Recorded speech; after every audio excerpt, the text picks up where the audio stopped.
الحمدللہ رب العالمین والصلاة والسلام علی سید الانبیاء والمرسلین اما بعد فاعوذ باللہ من الشیطان الرجیم بسم اللہ الرحمن الرحیم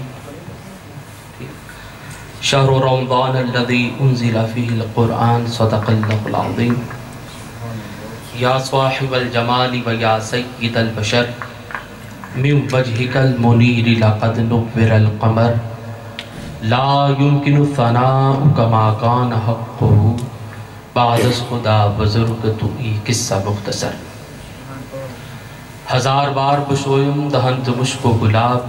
ہنوز نام تو گفتن کمال بے ادبیست لا يمكن الثناء كما كان حقه بعد از خدا بزرگ تو ای قصہ مختصر اے عالم نجوم و جواہر کے کردگار اے عالم نجوم و جواہر کے کردگار پنہاں ہے کائنات کی ذوق نمو میں تو تیرے وجود کی ہے گواہی چمن چمن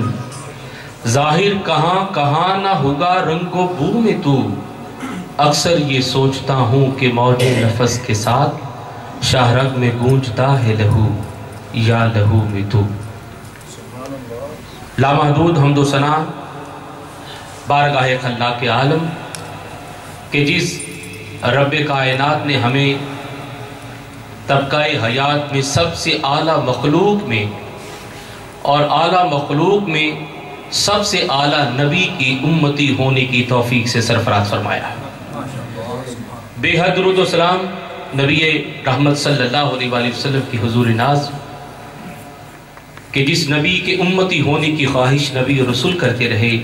اور اللہ نے بن مانگے ہمیں اس نبی کی امت پہ پیدا فرمایا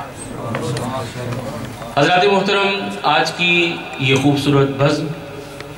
اور اس کے انعقاد کے حوالہ سے تمام منتظمین کو اگر فردن فردن نام لوں گا تو اس کے لیے وقت درکار ہوگا بلا شک و شبہ اللہ رسول کی بارگاہ میں ان تمام حضرات کے دلوں کے وہ خوبصورت دریچے جس میں عقیدت اور عقیدہ کی بہاریں موجود ہیں وہ ان اللہ اور اللہ کے پیارے محبوب کے دفتر میں ان کے تمام اعمال پیش ہیں اللہ تعالیٰ اس بزم کے منتظمین کے تمام عقیدتوں اور محبتوں کی اس خوبصورت محفل کو اپنے دربار میں قبول فرمائے اور قبول کرتے ہوئے دارین کی سعادت عطا فرمائے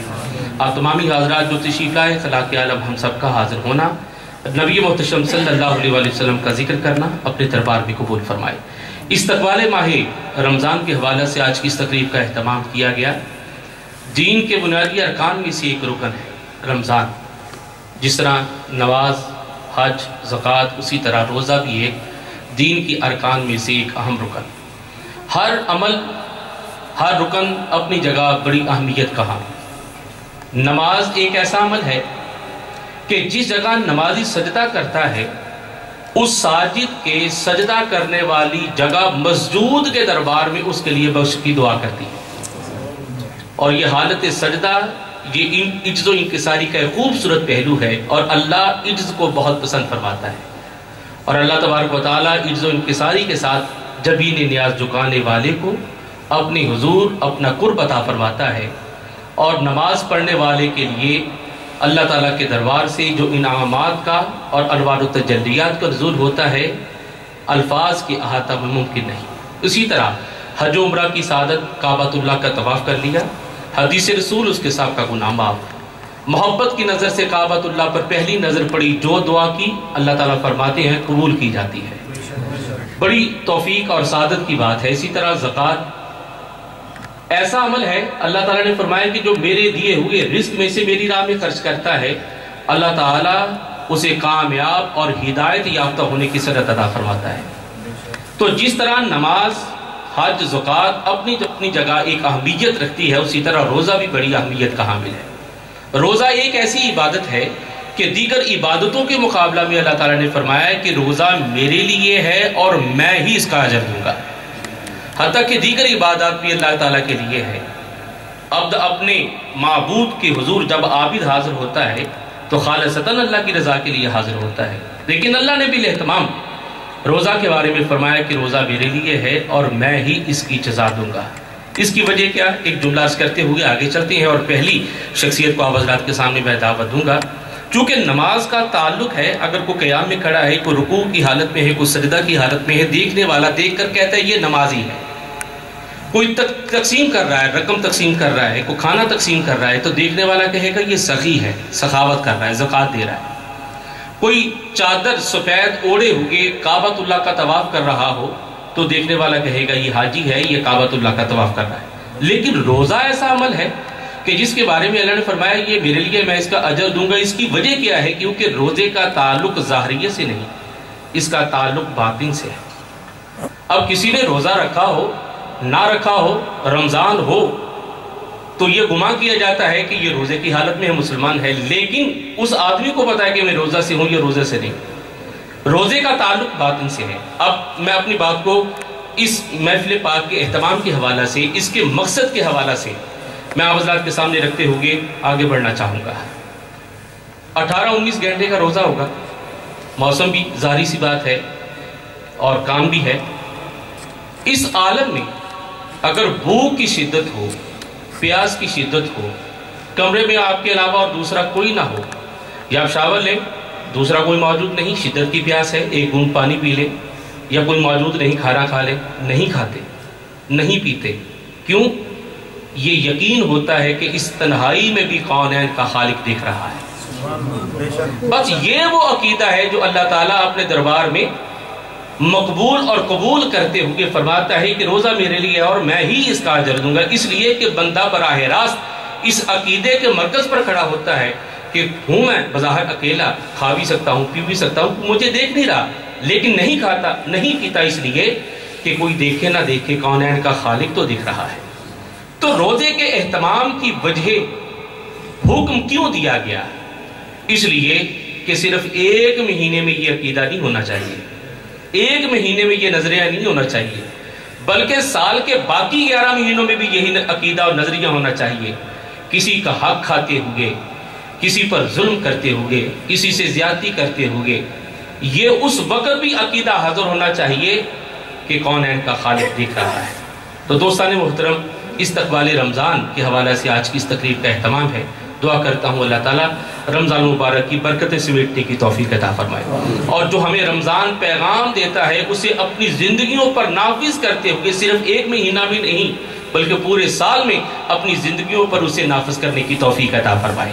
حضور انور صلی اللہ علیہ وآلہ وسلم منبر پر جلوہ فرما ہو رہے ہیں۔ پہلے زینہ پر قدم رکھا، آمین کہا، دوسرے زینہ پر قدم رکھا، آمین کہا، تیسرے زینہ پر قدم رکھا تو آمین کہا۔ صحابہ کرام کے استفسار پر نبی رحمت صلی اللہ علیہ وآلہ وسلم نے فرمایا کہ جبرائیل دعا کر رہے تھے اور ان کی دعا پر میں آمین کہہ رہا تھا، اور 3 دعائیں کی انہوں نے اور میں نے آمین کہا۔ اور وہ کون کون سی ہیں؟ کہ حضور علیہ السلام وہ بدبخت ہلاکت کو اس نے دعوت دی کہ جس کے سامنے آپ کا نام لیا گیا اور اس نے آپ کی ذات پر درود نہ بھیجا، آپ نے آمین فرمایا۔ دوسری دفعہ آمین فرمایا کہ بدبخت ہے وہ شخص، اس نے ہلاکت کو دعوت دی جس نے اپنی زندگی میں اپنے والدین کو پایا اور ان کی خدمت کر کے جنت کو نہ پایا، آپ نے آمین فرمایا۔ اور تیسری بار آمین فرمایا کہ بدبخت ہے وہ شخص، ہلاکت کو اس نے دعوت دی کہ جس نے اپنی زندگی میں رمضان کو پایا اور رمضان کا اہتمام کرتے ہوئے اپنے رب سے بخشش نہ پائی، تو سرکار نے آمین فرمایا۔ تو یہ وہ رمضان ہے، یہ وہ مہینہ ہے جس میں اللہ تعالیٰ اپنی رحمتوں کے دروازے کھولتا ہے، برکتوں کے دروازے کھولتا ہے، اپنے فضل و کرم کے دروازے کھولتا ہے، وہ کرم کے دروازے کھولتا ہے، اور ندا بلند ہوتی ہے کوئی مانگنے والا، ہے کوئی طلب کرنے والا، ہے کوئی خواہش کرنے والا، ہے کوئی میرا قرب حاصل کرنے والا، ہے کوئی بخشش طلب کرنے والا، میرے حضور حاضر ہو۔ میں آج اس ماہ مکرم کے حوالہ سے رب تعالیٰ مانگنے والے کی طرف سے سوا عطا فرماتا ہے۔ تو آج کی اس بزم کے حوالہ سے ہم دعا کرتے ہیں کہ جس طرح ہم استقبال رمضان کی اس بزم کو سجائے بیٹھے ہیں، اللہ تعالیٰ زندگیاں عطا فرمائے اور ہمیں ایسے ہزاروں رمضان دیکھنے کی توفیق عطا فرمائے، اور رمضان مبارک کی برکات سمیٹنے کی توفیق عطا فرمائے۔ رمضان مبارک کے ابتدا کے حوالہ سے، استقبال کے حوالہ سے، اس مہمان کے حوالہ سے ہم اس بزم کو سجائے ہوئے ہیں۔ سرکار دو عالم صلی اللہ علیہ وآلہ وسلم نے فرمایا شعبان اللہ کا مہینہ اور رمضان اور شعبان اور رجب کے حوالہ سے یہ حدیث پاک مختلف حوالوں سے ہے، اور سرکار دو عالم صلی اللہ علیہ وسلم نے فرمایا کہ رجب اللہ کا مہینہ، شعبان میرا مہینہ، اور رمضان میری امت کا مہینہ ہے۔ یہ قرآن بھی ہے، برہان بھی ہے، ہدی للناس بھی ہے، ہدی للمتقین بھی ہے۔ عزیزان محترم، اللہ نے یہ قدر والی کتاب اپنے قدر والے نبی پر قدر والے مہینہ کی قدر والی رات میں نازل کرتے ہوئے یہ فرمایا، جو ان کی قدر کرے گا میں انہیں بھی صاحب قدر کر دوں گا۔ شعبان میں ایک رات گزری شب برات، اور رمضان میں ایک رات آنے والی ہے شب قدر۔ ان دو راتوں کی فضیلت آپ حضرات کے سامنے عرض کرنا چاہوں گا۔ شب برات وہ رات ہے کہ جس رات امتوں کی تقدیروں کے فیصلے ہوتے ہیں، اور شب قدر وہ رات ہے کہ جس رات امتوں کی تقدیروں کے کیے ہوئے فیصلے فرشتوں کو قلم دان عطا کرتے ہوئے حکم دیا جاتا ہے کہ اسے تحریر کر دیا جائے۔ شعبان اور شب قدر کے درمیان الحمدللہ ہمیں یہ ایام اور یہ راتیں نصیب ہو رہی ہیں، تو ان کے درمیان یہ وقفہ ہمیں جو نصیب ہو رہا ہے، اس کے حوالے سے جملہ عرض کرتا ہوں۔ رب تعالیٰ فرماتا ہے کہ میں قادر ہوں، میں قدیر ہوں، میں تقدیریں لکھتا ہوں، لیکن کوئی گڑ گڑا کر رو رو کر مجھے منا لے تو میں لکھی ہوئی تقدیریں بدل بھی دیا کرتا ہوں۔ یہ ہمیں توفیق نصیب ہوئی ہے شب برات سے شب قدر کے درمیان، تو گزارش یہ ہے کہ ان ایام کو، ان راتوں کو غنیمت جانتے ہوئے کوشش کیجئے کہ اپنا اللہ کی، اپنے مولا کی رضا کے حصول کے لیے اپنے رب کے حضور حاضر ہو کر جبین نیاز جھکا کر، اشک بہا کر، آنسو بہا کر اپنی ابدیت کے حوالہ سے اپنے معبود حقیقی کے حضور حاضر ہو کر استغاثہ پیش کریں۔ اللہ تعالیٰ سب کو اپنے اور اپنے پیارے حبیب جناب محمد مصطفیٰ صلی اللہ علیہ وآلہ وسلم کے در ناز کی حاضری عطا فرمائے، کہ خلاق عالم نے تمام خزائن اپنے پیارے حبیب علیہ السلام کو عطا فرما رکھے۔ اور مصرع کیا خوب کہا، ٹھوکر سے وہ مردوں کو جلائیں تو عجب کیا، ٹھوکر سے وہ مردوں کو زندہ کریں تو عجب کیا۔ اللہ نے جناب عیسیٰ علیہ السلام کو یہ معجزہ عطا کر رکھا کہ وہ مردوں کو زندہ کر دیا کرتے۔ زندہ انہیں کرتے جو پہلے زندہ تھے، جسم سے روح نکل گئی، اللہ کے حکم سے روح واپس لوٹائی اور زندہ کر دیا۔ زندہ انہیں کیا جو پہلے زندہ تھے، لیکن اللہ نے اپنے نبی جناب محمد مصطفیٰ کو یہ معجزہ اور یہ اختیار عطا فرمایا کہ ابو جہل کی بند مٹھی ہے اور کہہ رہا ہے آپ کو اللہ کا نبی مان لوں گا اگر بتائیں کہ میری مٹھی میں کیا ہے۔ سرکار نے فرمایا میں بتاؤں تیری مٹھی میں کیا ہے، یا تیری مٹھی والی چیز بتائے میں کون ہوں۔ تو حضرت عیسیٰ نے زندہ انہیں کیا جو پہلے زندہ تھے، اللہ کے حکم سے روح واپس لوٹائی تو زندہ کر دیا۔ آج تک کسی نے پتھروں میں جان دیکھی؟ پتھروں کو بولتے ہوئے کسی نے دیکھا؟ یہ میرے نبی اور آپ کے نبی کا اختیار و معجزہ ہے۔ اشارہ کیا، کفر کی مٹھی میں کنکریوں نے کلمہ پڑھنا شروع کر دیا۔ اب یہاں پر رکتے ہوئے ایک جملہ اور اگلا ثنا خوان آپ کے سامنے۔ مٹھی بند ہے، مٹھی میں کیا ہے؟ مٹھی بند ہے اور مٹھی میں کیا ہے؟ یہ تقاضا ہے ابو جہل کا، بتائیے میری مٹھی میں کیا ہے؟ سرکار نے فرمایا کہ میں بتاؤں تیری مٹھی میں کیا ہے؟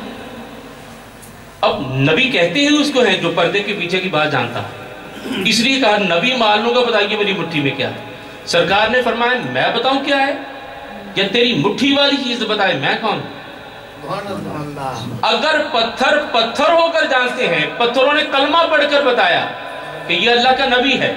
اگر پتھر پتھر ہو کر جانتے ہیں یہ نبی ہے، تو کیا نبی نبی ہو کر نہیں جانتا یہ میرا امتی ہے وہ میرا امتی ہے؟ ٹھوکر سے وہ مردوں کو جلائیں تو عجب کیا۔